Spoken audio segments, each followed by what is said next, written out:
Hello, everyone, and welcome once again to another episode of the Selling Greenville podcast. Probably the greatest podcast ever, at least that's what I think, and certainly the greatest real estate podcast in Greenville, South Carolina, because we're one of the only, if for no other reason. But yes, I think it's pretty great. Hopefully you think it's pretty great, which segues right into, if you love the podcast, please give us a rating or a review and make sure you subscribe. Don't forget to download episodes as necessary and as needed. And if you need to reach me for any reason, if you're looking to buy or sell a house, or you know someone looking to buy or sell a house, or you want to discuss a podcast, all my contact information is always in the show notes. By the way, if you've never listened to this before and you just clicked on a Apple link, you can listen to this on pretty much any other platform that's out there. We're on Audio Boom, Google Play, several others. I don't remember all of them that I send this out to. But just look up Selling Greenville. We're on a bunch of different platforms. Today we are talking about fix and flips. Fix and flips. People, thanks to HGTV, a lot of people are interested in flipping houses. It has become a trendy thing over the past 10, 15 years. But it's taken people a while to figure out the standardization for it, right? Because HGTV is very unrealistic. And it's taken a while for kind of the general market, for all these people that, you know, learned about flipping houses from watching shows, to figure out how to actually make money doing it. Today, we're going to be talking about a very specific part of flipping a house, which is being able to quickly identify what type of flip you're dealing with and what that means. Because at the end of the day, it's rare that you can fully analyze a property in this market, in the seller's market, prior to going under contract. In other words, you typically, prior to going under contract, you have to do a quick analysis and be very decisive, because there's going to be a lot of other competition, a lot of other offers that are as is with non-refundable, earnest money deposits, all sorts of things, and you need to be able to be decisive and confident going in your offer, in your purchase, in your numbers. And you might not have all of your numbers down to a T, but you need to at least be able to form a general idea of what you're dealing with and what that's going to mean. So we're just going to talk today about a handful of stereotypical types of fixer-uppers and what that means for you if you're looking to purchase them, how that impacts the way you evaluate the properties. So here we go. We're going to start with a term that I did not coin. This is a common term in the industry, but what we call lipstick flips. Now imagine that you're going out to a party and you're already fully dressed. You have everything ready to go. You're ready to go to the party. All that you need is to put on your lipstick, and then you're good to go. You are out the door on your way to the party. That is the analogy of a lipstick flip. This is a house that is good to go in just about all ways possible. You just have to put some lipstick on the pig, so to speak. It just needs cosmetic stuff. And the two big cosmetic things, maybe you can say three, but at least the two big ones are painting and flooring. If you want to add a third one in there, you could say cabinets and countertops. Maybe that's 3 and 4. But those are the big ones, painting and flooring. Every single house needs that, right? Every single house, that is a flip possibility is going to need those two things. Those are going to be two major expenses that you'll always have to do. And a lipstick flip is one that doesn't need a whole lot beyond that. Maybe just a handful of small things, a few little tweaks, maybe an appliance here or there. But by and large, it just needs a little bit of lipstick and it's good to go. Now, what type of properties are typically going to be a lipstick flip type of property? Well, typically you've got the ones that are going to be predominantly less than 20 years old, such as in Five Forks or Greer, some of these areas where there's been a lot more development in the past 20 years. I've seen these types of flips or these types of properties come on the market in Taylor's, with some of those brick ranches and the Taylor's area where maybe it's an older person that's lived there for a really long time and they've kept really good care of the house, but it's just all the cosmetic stuff needs to be improved. It's got wallpaper that needs to be taken down and replaced with paint, old, linoleum flooring or whatever the case may be.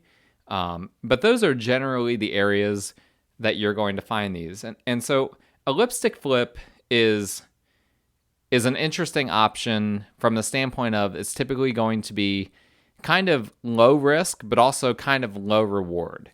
Because typically there's going to be tons of competition for these types of properties because not only are investors potentially interested in it, but also people that are owner occupants, they might even be able to get normal conventional financing. If all it needs is some cosmetic stuff, but the house is in good shape, you've got owner occupants that for sure could get financing on that. And so they're going to be in the potential buyer pool for that property.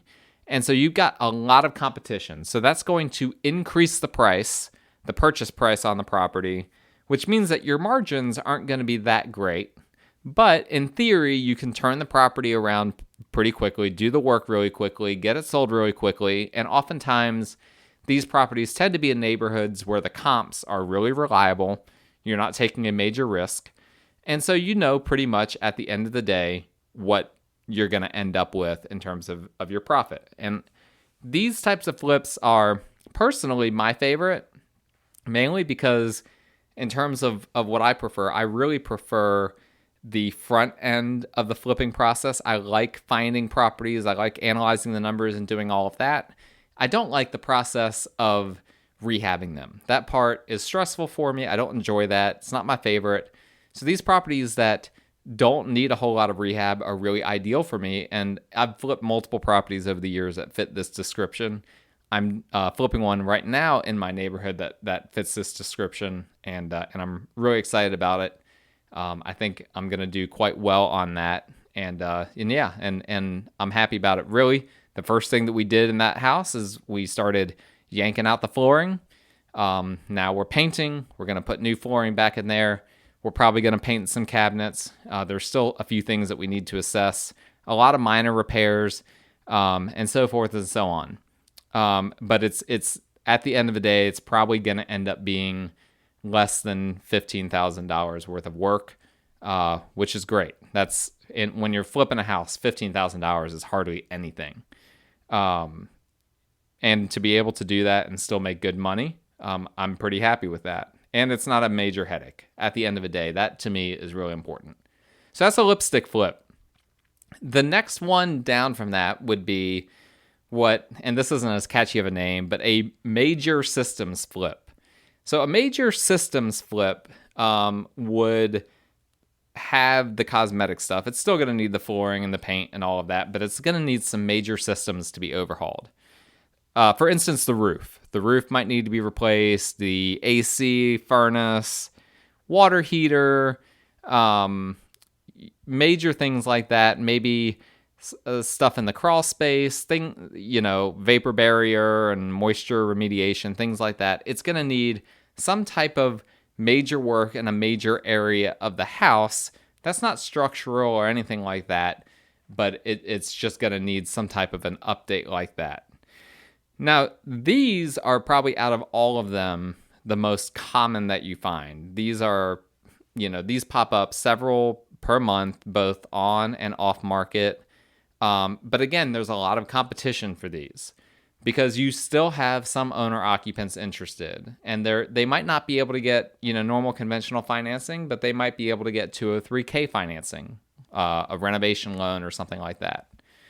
And so these are tricky to find, like the previous, the lipstick flip. They can be tricky to find ones that you can actually make money on when flipping. But there's enough of them that come through that if you know what you're looking for, you can find them, and you can flip them and you can make money. These are kind of, again, pretty low risk. There's not a whole lot that can go wrong when you're replacing an AC unit, as long as you know what to expect in terms of the costs. And the reward on them is probably going to generally be fairly low as well. It's very similar to the lipstick flip in that regard.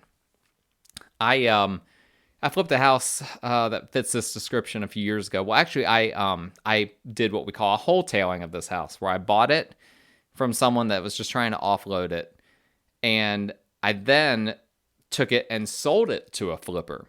And I made good money doing that. And then that flipper then went and did a bunch of things to it. And then they listed it on the market for, in my opinion, way too much. But who knows? I haven't checked to see recently if that sold, because I saw it hit the market several months ago and it was just sitting on the market.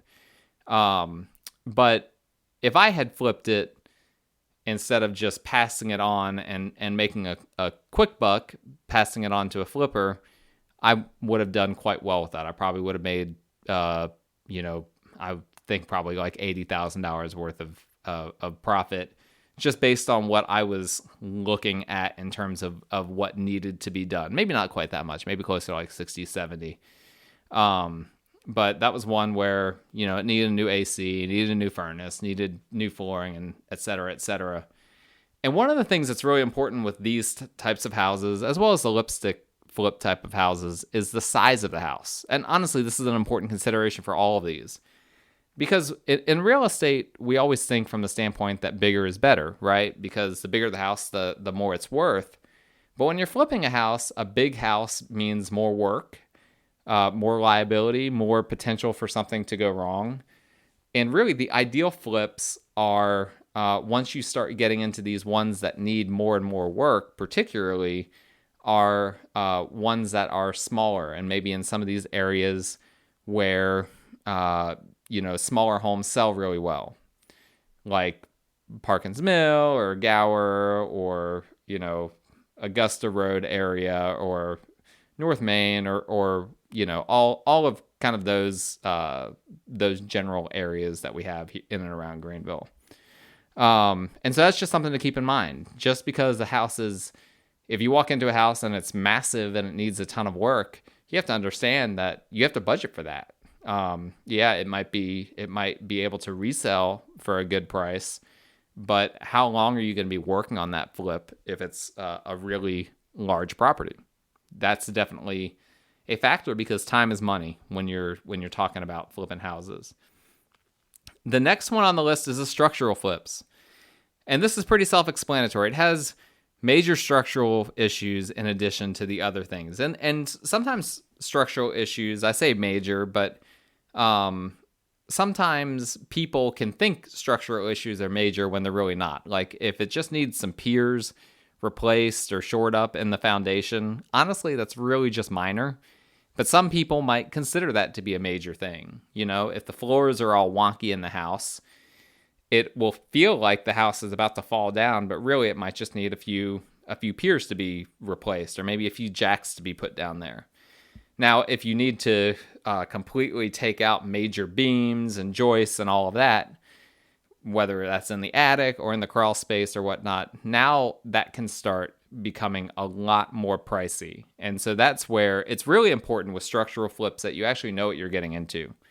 How big of a structural deal are we talking about? Because not all structural things are equal. A lot of structural things are really simple to fix, and you need to make sure that you understand the difference between a simple and a non-simple one. I had a situation not too long ago where some clients, they had a contractor that, in my opinion, was just flat out lying to them, that there were some cracks in the brick facade of the house, and that contractor was making a big deal that house had a foundation problem. And I got another contractor to look at it, and one that I trust, because my client, they were using their contractor, and I didn't like what they were, just the vibe that they gave off, I just didn't trust them. And so I brought in someone that I trusted just to get a second opinion, and he thought that was absolutely bogus. We were talking about a house that was 50 years old and had very minor settling that was causing some cracks in the bricks, in the brick facade. And that brick facade, any good contractor will explain to you that is not what is holding the house up. The framing of the house is what's holding the house up. That brick facade goes over the framing. And so these are all things that you have to keep in mind when you're assessing a structural issue with the house. You also have to keep in mind that depending on what type of structural issue that it is that you're dealing with, you may actually have to account for things being damaged on the inside of the house. You know, if, for instance, if the floors are all wonky, and I've been in houses where one wall was higher than the other because of structural issues, you may have a situation where after you remedy those things, there might be all kinds of, you know, flooring that gets messed up, or drywall that gets messed up, or the ceilings might get messed up. You need to account for all of that. Make sure that if there are, you know, if you're going to be really jacking things up, that down below, that you don't, pun intended, jack things up on the inside as well. All right, I didn't intend to say that. That just kind of rolled off my tongue. Where can you find these types of properties? Well, there's a lot of these are, you know, the older mill houses in particular, but you get out into west of Greenville or anywhere where there are older houses, and you can find a lot of these. And a lot of these come on the market. A good number of them are off market as well, that have structural issues. Probably more off market than on market, but you'll see some that come on the market, oftentimes listed for way more than they should be. But at some point, usually those sellers come down on their price. And I've seen situations as well. You know, there was a home earlier this year that came on the market in Taylor's that had a tree fall on it. And we have a lot of neighborhoods with big trees. And, you know, those houses, you know, a big old limb or a tree will fall on those houses and cause structural issues to those houses. And so there's a decent number. There's a handful of those per year that we see that seem to have enough margin in them that you could flip. As I said, oftentimes they are off market. There are a few that come on the market per year. But oftentimes, you know, there's a big market for these as well. And so that's just something to keep in mind. I've had multiple clients put in bids on properties that fit this description and put in very good bids and not get them. So it's a hot market right now, and that's just something that you have to keep in mind. Now, I bought a house like this last year in downtown Greer, and I ended up, I didn't do as well on this one as I wanted to, but I ended up similar to the house that I referenced before. I just passed it off to a flipper. And that flipper, I think, did very, very well on it. That house came on the market recently for like dramatically more than I would have thought. But that's just, you know, at the time that I sold it to him last year, we didn't see the market getting as crazy as it has. And, you know, downtown Greer has really done a lot of good things. And so I'm really happy for him. He's really done well with that house. I passed it off to him, and, you know, in hindsight, that's one that if I had done it, that house came with a lot next door. I sold both of them off to two separate people. I actually dealt with the headache, which I didn't want to, of completely rehabbing the house that had structural issues, and we're talking about major structural issues. Like, the house felt unsafe to be in. Had I done that and then built on the lot next door, I mean, I easily would have made over $100,000 on that, but that would have been very time intensive. It would have been a big headache. I didn't want to deal with that at the time, so I just passed it off, made a little bit of money, and just kept moving. There is some value in doing that. But for people that really enjoy the process of flipping and that have good teams that can come in and out quickly and that can kind of manage themselves, those types of projects that have the structural issues can be great projects that have a lot of money in them. And it just kind of depends. It depends on everyone's situation. And I think it's important. Part of the reason why I'm having this podcast, this specific episode, is that not everyone is good at flipping the same types of houses. Some of us, like myself, I've carved out a niche for myself personally in some of those lower risk, lower reward properties, and I love that. I'm happy to do that. I'm not flipping 10 houses, 20 houses a year. And then the other structural ones and whatnot that come on the market, I have clients that like those, and I can pass those to my clients and try to get them under contract for those. And so this is how it all works. And then, every now and then there will be multiple lipstick type of flips that come on the market at the same time. And maybe I get under contract for one, and then, I have a client that goes under contract for another one. There's all kinds of things that can happen. Normally I try to give my clients first dibs on all of these properties to at least give them the opportunity. And then if they pass up on it, or if they're not as bullish about it as I am, then I'll put my foot forward. It all just kind of depends, but that's the balancing act that I do as both a realtor and an investor. Is I feel like it makes the most sense for me to try to avail my clients as much as possible on the opportunities that are out there. And then if my clients aren't interested, then I kind of jump in. But for the most part, when it comes to fix and flips, I'm focused more on the ones that aren't going to involve as much work, because those are just the ones that I prefer. Now, after structural flips, we've got the complete overhaul flips. And these need the full package: new electrical, new plumbing, new HVAC, new roof, etc. They need a little bit or a lot of everything. And these obviously tend to be in the areas that have the oldest houses. Really, any of these major structural ones tend to be in areas that have old houses, by which I mean 50, 60, 70 years old. Particularly in the mill areas around Greenville and Taylors. That's where you're going to generally find these types of houses. And Deneen and Judson and Mills Mill and Brandon Mills, Taylor's Mill, all these different areas in and around them. Usually a decent number of these come on the market per month. And every now and then there will be one that comes on the market and it's overpriced and it just kind of sits there for a period of time. And sometimes there are opportunities to lowball those. It just kind of depends. Obviously, these are higher risk, but oftentimes they come with a higher reward. You might have a possibility to break in on a street in an area that's transitioning very quickly. Those mill areas that I'm talking about, some of those are in opportunity zones. Some of those are being revitalized, getting city and county money pumped into them. Well, mostly city. And there's all kinds of things that's happening right now that can impact the upside of a flip. But generally these have more upside than oftentimes in some of the others, just by virtue of the fact that they're going to be in these areas that are being revitalized.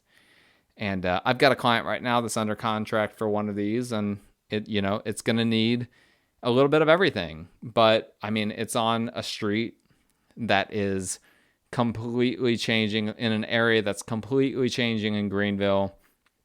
And I think he's going to end up doing quite well on it. I think that there's probably, $60,000, $70,000 of margin there when it's all said and done. But it's a little bit tricky on the front end to estimate what it will all cost, because, you can't get accurate quotes on every single item. We're talking about tearing down drywall all throughout the house, taking the whole house down to studs, rewiring, replumbing, doing new ductwork, doing literally everything except for reframing the house. And, I don't know if maybe the siding might be kept. We'll have to see. But it's going to be a lot of work. And so there's a lot of projecting and a lot of going off of your gut of like, okay, I think I can keep this to this project to under this amount. And so it's a higher upside, but it's a higher risk as well, because you don't know what you can run into in that situation. The final example, the final type of fix and flip is a teardown, what we call a teardown. And usually the main difference between a teardown and the last category, the complete overhaul, is with a complete overhaul, the structure framing of the building is in good shape. Structurally, for the most part, it might need some foundation work, it might need some roof work or whatever, but generally speaking, the framing is in good shape. Whereas a teardown, the house is kind of like collapsing on itself. And I just saw one of these recently, and I was not even willing to step into the house. It was just like, you know what? I don't know if the floor is going to cave in. I don't know if the walls are going to cave in. I'm just not even going to take the risk. These are almost exclusively on the west side of Greenville. City View, Sans Souci, you get over there into Deneen and Judson and Welcome and Park. Even some parts of north of downtown Greenville, like Park Place or Brutontown, you'll see these types of properties over there as well. And again, basically, you just have to bulldoze down the house and just kind of start over. And really, for these, there can be opportunity for these because you're starting over. So you literally are going to be building brand new construction, which really can have appeal to people. Now, the key is, will it be the first new construction on the street? I prefer not to, I prefer if you're doing new construction for there to have already been some done on the street. And so last year I bought a house in an area like this right near Greenville Memorial Hospital that it was a teardown for sure, but it was right next to two homes that were new construction. And again, this is one because just my profile for the homes that I like and that I want. I didn't want to have to take on that whole project, and so I just flipped that on to someone and just made like a little bit of money, like $15,000, something like that. Flipped it on to another investor, and I don't even know if he started on the project yet, but at some point, that house just needs to be torn down and just new construction put up. And there's already new construction on that street, so he's in real good shape. The model has already been proven to be true, that you can build new construction and make good money on that street. And so whenever he decides to do that, he's going to be in good shape. And so that can be a really good option as well. The key is you have to realize that you're not saving that much, and you could end up spending more on a property like that versus just buying a lot and just building on a lot. And so you have to keep all of that into consideration. It might make more sense to just buy a lot and just build on that versus buying a lot that has a house that needs to be bulldozing the house down, and then building a new house on top of the foundation. It just it depends on a lot of things, and ultimately it just comes down to numbers. But this is the thing, is that each of us, we have a different profile. Each of us that are into flipping houses, we have a different profile for a house that we prefer.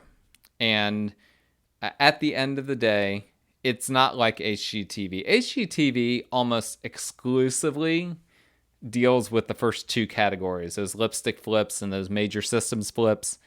And then they'll try to make it look like, oh, it's a major structural thing. I saw one recently where there was like termite damage in a really small section of the house. Come on.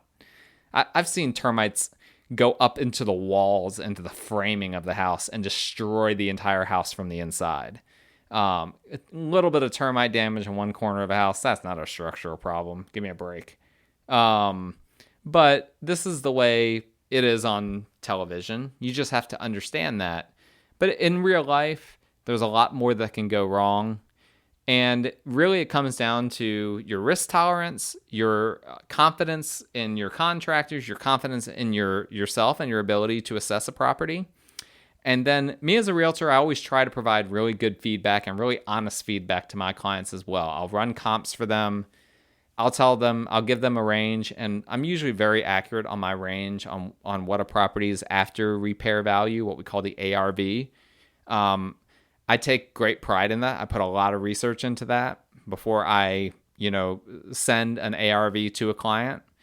And so I consider myself, or I try to make myself an essential part of a team for the flippers that are working with me and that are using me as their realtor. And I've got experience in this, so I know what I'm looking at, and I know basically I can basically assess the property on my own, and then my client needs to assess it, and we can compare notes and then go from there. But I try to understand the types of properties that profile for my client, and then I send them those types of properties. And that's kind of how it works. And that's the beauty of doing this, is that there's a subjectivity to it. And as I get to know my clients better, the ones that are investors, I can send them better and better houses that are more closely fit their criteria. And hopefully, if you're listening to this and you could use a realtor that understands investment, that understands flipping houses, you're going to go to my show notes and you're going to look at my contact information. You're going to shoot me a text or give me a call or send me an email. I'd love to talk to you. And I love talking to all you guys, regardless of whether you're investors or not. So keep my information handy. I'm always available. I hope you guys have a great rest of the week and stay safe. We got past all that rain this past weekend that blew up from the hurricane. I think we're going to have some nice weather here for the next little bit. Let's enjoy it, and let's have a good rest of October.